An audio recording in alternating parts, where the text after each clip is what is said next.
வணக்கம். இந்த jungle book அப்படிங்கிற அந்த கதையை பற்றி முன்னாடியே பார்த்துருக்கோம். ரட்யர்ட் கிப்ளிங் எழுதின புஸ்தகம் அப்படின்னு. அதில் இப்படி ஒரு சீன் வரும். இந்த அனிமேட்டட் வெர்ஷன் டிஸ்னியில் வந்ததில் பாலு த பேர் மௌக்லியோட உதவியை கேட்கும். How about scratching that old left shoulder while முதுகை you're up கொஞ்சம் there, சொரிஞ்சு Mowgli? விடுன்னு கேட்கும். No, just a hair lower. There. Right there. That's it. முடியல, பையனுக்கு முடியல. This is beautiful. That's good. Kid, we've got to get to a tree. This calls for some big scratching. இது பத்தாதுப்பான்னு சொல்லிட்டு Right on it. Yeah. That's delicious. Oh, just மரத்தில் சொரிஞ்சுக்குது. அதுவும் பத்தலை, மரத்தையே பிடுங்கிடுது.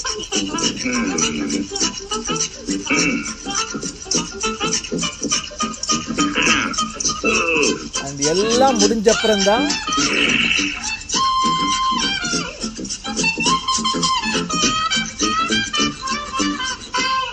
அப்பதான் rest எடுக்குது. Oh man, this is really living.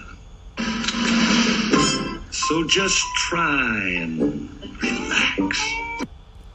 So என்னை பொறுத்த வரைக்கும், if you want to really build something new, if you want to get into a market, நிறைய பேர் அட்வைஸ் கொடுக்கறது வந்து ஸ்க்ராட்ச் யுவர் ஓன் itch.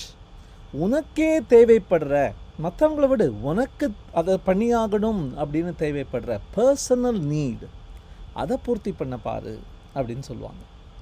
அது எதுக்கு அப்படி சொல்கிறாங்க அப்படின்னு நான் யோசித்து பார்த்ததில் 3 காரணங்கள் உனக்கு சாதகமாக இருக்குது. The first one is nobody else is going to do it for you. அங்கே கொஞ்சம் சொரிஞ்சு விடேன் அப்படின்னா கேட்கவே நல்லா இல்லை. அண்ட் அவன் ஏன் பண்ணணும்? why would he do that? why would she do that? இல்லையா? you have to scratch your own itch. point number 1. ரெண்டாவது பார்த்தீங்கன்னா, நீ என்ன வேணா பண்ணுவ. I had an aunt who would take a knife to her back. Reach பண்ண முடியலன்னு கத்தியால் சொறிவாங்க. ஐயோ ரத்தம் வந்துடும்லாம் பயப்படுவோம். அந்த மாதிரி. Because that was the itch she had. 3 Idiots படத்தில் பார்த்தீங்கன்னா, சரி நான் சொல்ல விரும்பல.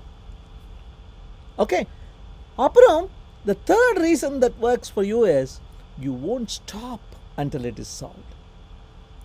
If it's for money, if it's for marks, if it's for a project, if it's for a degree, you will stop when that is done, not when the project is done.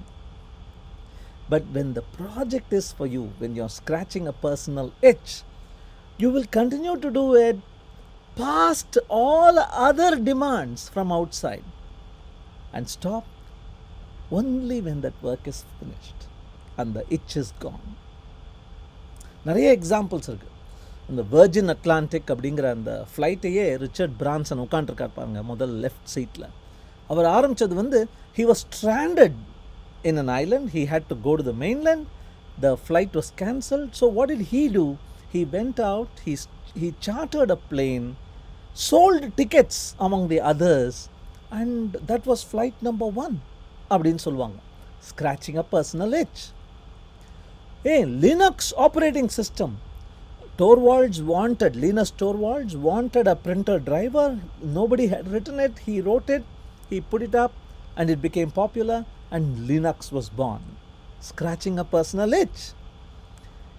Facebook மட்டும் என்ன உலகத்தில் இருக்கிற மக்களெல்லாம் connect பண்ணணும்னு ஆரம்பித்தார்னு நினைக்கிறீங்களா? Zuckerberg எதிர் ஹாஸ்டலில் இருக்கிற பொண்ணுங்களில் யார் அழகான பொண்ணு, யார் ஹாட்டான பொண்ணுன்னு சின்ன கேம் எழுதி தனக்கு யாராவது ஒரு கேர்ள் ஃப்ரெண்ட் கிடைக்க மாட்டானான்னு ஆசைப்பட்டு ஆரம்பித்த சின்ன விஷயந்தான் Facebook.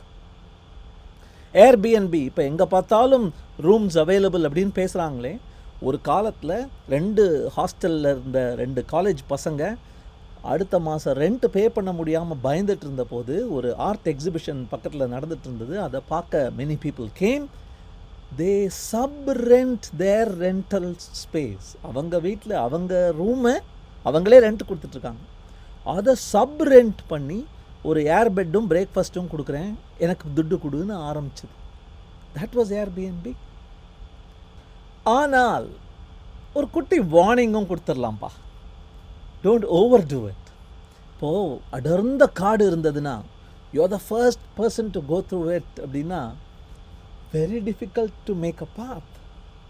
But the person who is following you behind பாருங்கள்,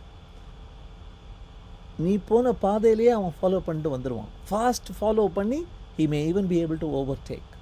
So in your attempt to scratch an itch, in your attempt to find a solution that nobody has found yet, don't make it too easy for anybody to follow you. அது ஒரு warning.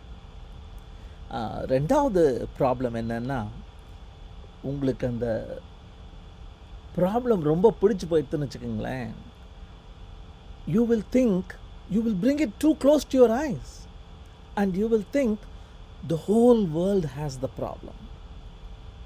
அது உண்மை இல்லை. ஒரு சின்ன விஷயத்தை உங்கள் கண் பக்கத்தில் கொண்டு வந்தால் ரொம்ப பெருசாகிடுதுங்கிறதுனால அது உலகம் சைஸ் அப்படின்னு அர்த்தம் இல்லை இல்லையா? So it could be just that only 10-15 people in the whole world has your problem. அப்போது அந்த ப்ராப்ளம் மானிட்டைஸ் பண்ண முடியுமா? அந்த சொல்யூஷனை வச்சு பிஸ்னஸ் பண்ண முடியுமா? ஸோ போதுமான மக்கள் போதுமான அளவுக்கு அந்த ப்ராப்ளமுக்கு சொல்யூஷன் தேடுறாங்களா, அதுக்கு பணம் கொடுக்க ரெடியாக இருக்காங்களா அப்படிங்கிறதையும் பார்க்கணும். Go ahead. What's the itch you're going to scratch?